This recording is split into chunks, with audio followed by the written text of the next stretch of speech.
Assalamu alaikum. So today we are running water. I kind of told you before, we just got back from town getting gasoline, and so like I was explaining, my hydrant doesn't run off electric, so when I flip the lever it doesn't come on. Flip the lever, I got to run my water hose up to the tank in the house, so we just run it up through there.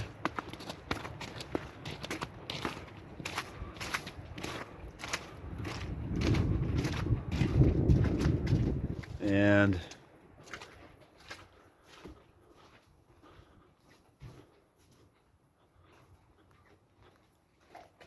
bam, up through the hay hole, right up to the front door in the house. So now we got to go start the generator, which runs the well, and I'll let you have a look at that, but we're gonna walk out here first just to save time. Say hi to the goats.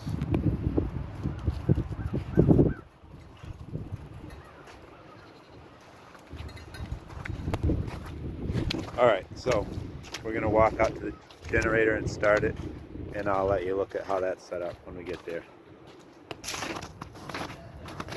So this is one thing didn't really put a lot of thought into. We put the well out here because the well man said that the homes closest to this end of my property had better water. So the negative on that is that it is, probably a 5-minute walk out here to the well. This is my well, and what we did was splice the wire there and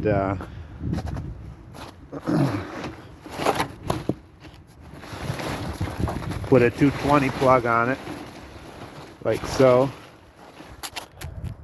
and that's how we power the well when we need water.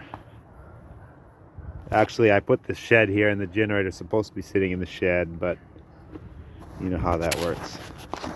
Didn't get around to it, and I think my wire isn't quite long enough for it to reach into the shed now, so it's just sitting out here with a tarp.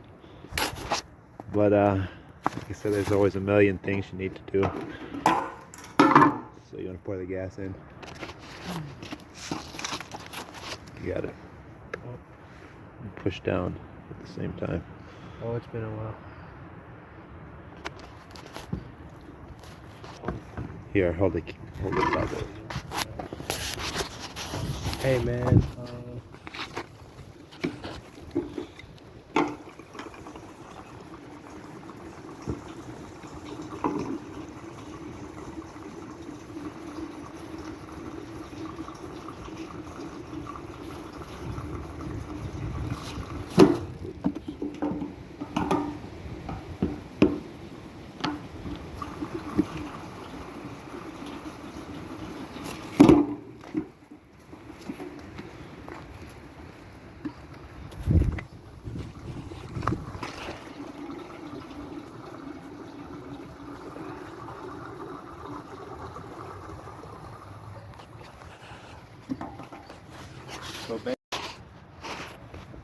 So anyways, put gas in, and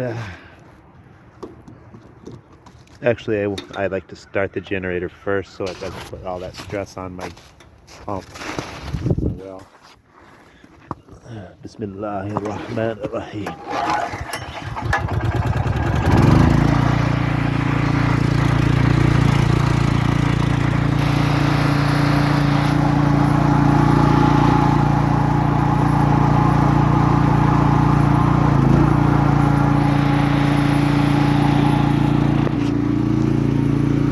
We officially are pumping water,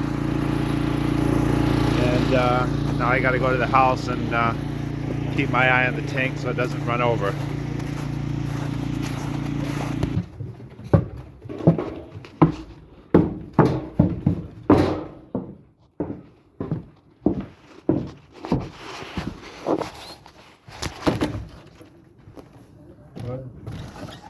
It's just started coming out. It's trickling. Oh, I wonder if there's a kink.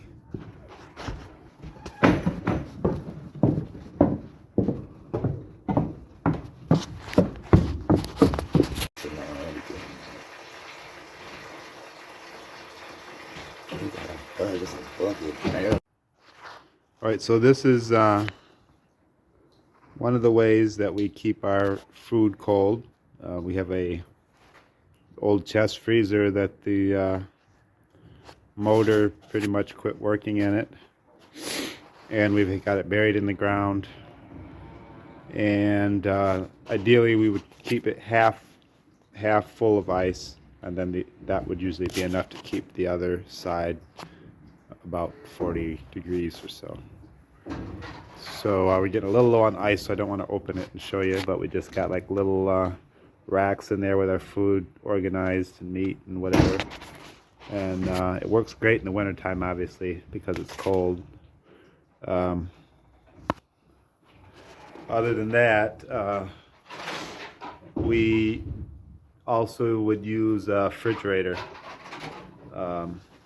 with in the wintertime especially. We like to use just a regular refrigerator and just put our food in it, and of course it stays cold because it's insulated and it's wintertime.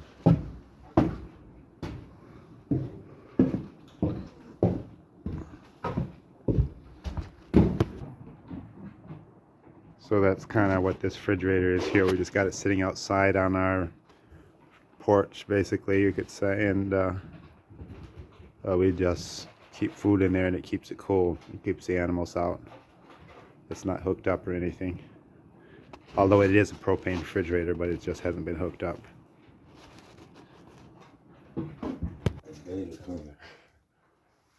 And this refrigerator here is actually the one that we have inside the house, and it runs off propane. So basically it runs off this propane tank here, and actually that 20-pound tank will run this refrigerator for about 2 weeks. So it's not too bad, but in the wintertime we don't tend to use it as much. Just to save money, we use the outside refrigerators. And one thing about the using these outside refrigerators or ice boxes, and having the inside refrigerator only being that small, we can't put a lot of food in there, so it forces us to kind of always go with the cheaper option, which is really in the wintertime it's really easy to just keep food cold, but in the wintertime or the summertime when it's warmer,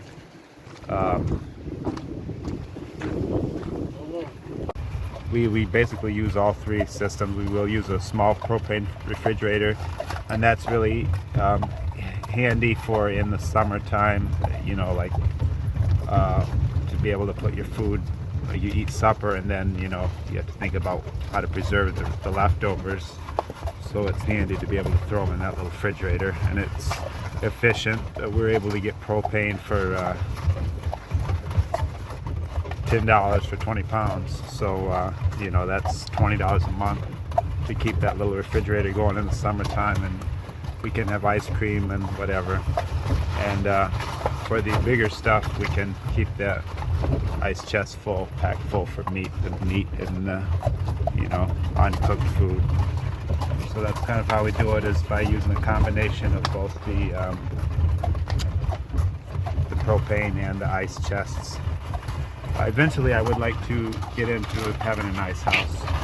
I have a few ideas for that. I was going to get a like a trucking trailer box, and you know, bury it on 3 sides, and you know, take a root cellar / ice house type deal out of that. But as far as refrigeration, that's our main way of doing it, and seems to be the most efficient for us cost-wise. Gives us multiple options. If ice gets to be too expensive, sometimes it's cheaper to use a propane, and sometimes when propane goes up, it's cheaper to just use ice. So that's kind of how we deal with that situation.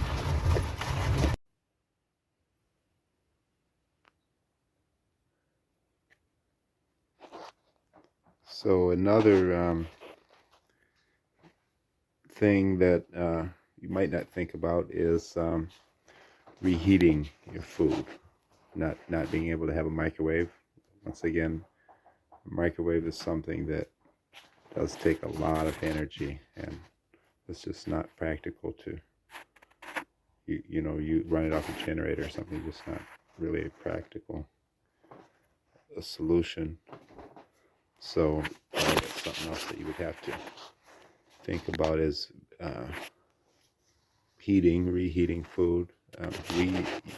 Because we have this propane stove top here, we're able to use that, and also in the cold months we're able to use the wood stove. We just a lot of times we'll set things on here, like our tea and coffee in the morning, or sometimes we'll set a plate on there to warm it up. And it's another aspect of the time thing. You just get used to the fact that it takes a little longer to warm things up, and so it's just something that you get used to over time. But it is something that you might not think of in the beginning.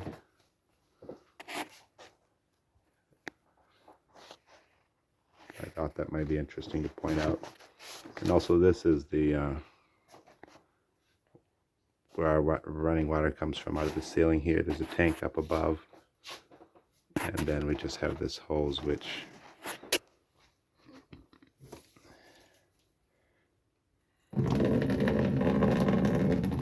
that's how we get water. And also we would bring a tub and set it here, and then we're able to hang a divider here, divider curtain, and we can use that as a shower as well. Another thing my brother was pointing out about the cooking on the wood stove is that the flat surface, you can use it kind of like a slow cooker. Sometimes if he's got a dish that's going to take a while to cook, like something you would put in a pressure cooker or something, or a crock pot rather, not a pressure cooker, he can put it on the stove, say maybe at midnight, and then come 2 or 3 o'clock in the afternoon, it will be perfect, ready to eat. But it works perfectly. But like I say, once again, it's all about planning. You have to be able to manage your time and plan ahead what you're going to need, and it makes things work out a lot smoother.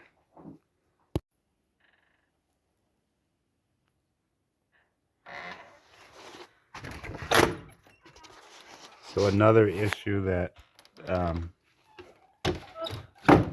I noticed seemed to come up frequently when people would visit us at night, or when people stayed here long term, was the lighting. And that is, everybody seemed to be quite surprised at how dim the lighting is at night, the kerosene lamps. And so that was something that they seemed to mention a lot. It's like, wow, it's really dark in here. This is all the light we got. And I always got a kick out of that too. But I guess it's just a matter of getting used to it. And I noticed too that they seem to I think it put them to sleep really fast. They would sit down here, and because they're not used to it, they would chill right out, and before you know it, they'd be asleep.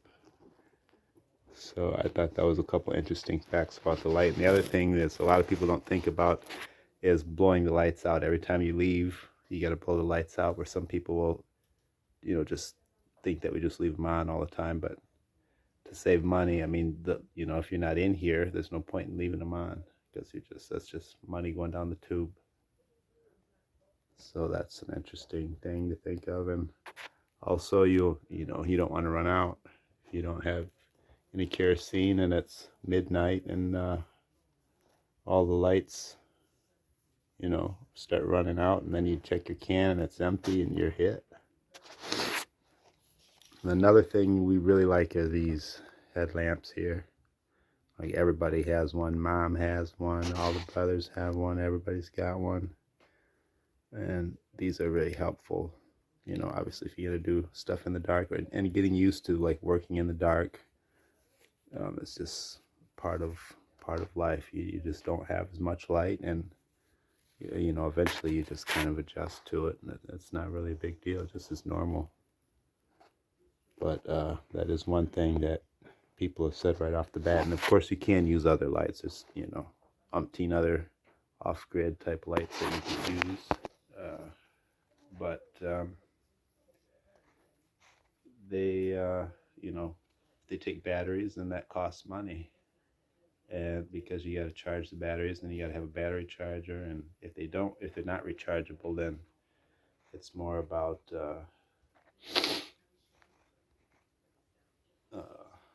you know, then you got to buy batteries, and batteries are expensive.